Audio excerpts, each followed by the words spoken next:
समीर वानखेडेंनी दाखल केलेल्या याचिकेवर सुनावणी घेण्यास दिल्ली हायकोर्टाने नकार दिलाय। याचिका मुंबई हायकोर्टात दाखल करण्याऐवजी दिल्ली हायकोर्टात का केली असा सवाल कोर्टाने केलाय।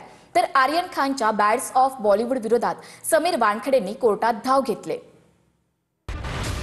दिल्ली हायकोर्टाने समीर वानखेडेंच्या मानहानीच्या खटल्यासंदर्भात सुनावणीची निश्चित तारीख देण्यास नकार दिला। वानखेडेंनी रेड चिलीज एंटरटेनमेंट नेटफ्लिक्स विरोधात वेब सिरीजमुळे बदनामी झाल्याचा दावा केलाय।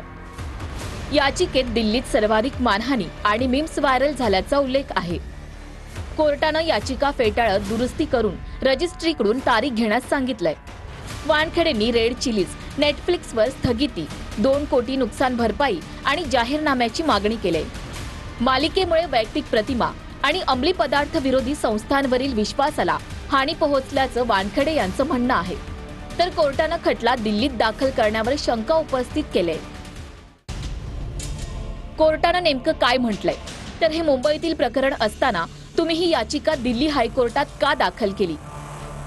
दिल्लीत याची सुनावणी अपेक्षित असेल तर कोणत्या आधारावर ही सुनावणी घेतली जावी त्याची कारणं द्या। राष्ट्रीय राजधानीत कारवाईची अपेक्षा का व्यक्त करत आहात? नेमकं हे प्रकरण काय आहे? बॅड्स ऑफ बॉलिवूड या सिरीज मधील चित्रण खोटं आणि बदनामीकारक असल्याचा वानखेडेंचा दावा आहे। त्याविरोधात मनाई आदेश देण्यात यावा, नुकसान भरपाईच्या स्वरूपात दिलासा मिळावा अशी वानखेडेंची मागणी आहे।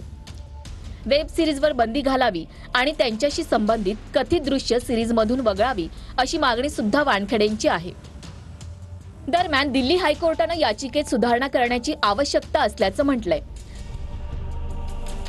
तसंच हे प्रकरण दिल्ली उच्च न्यायालयात कसं ग्राह्य धरता येईल याबद्दल सविस्तर मुद्दे मांडण्यास सांगितलंय।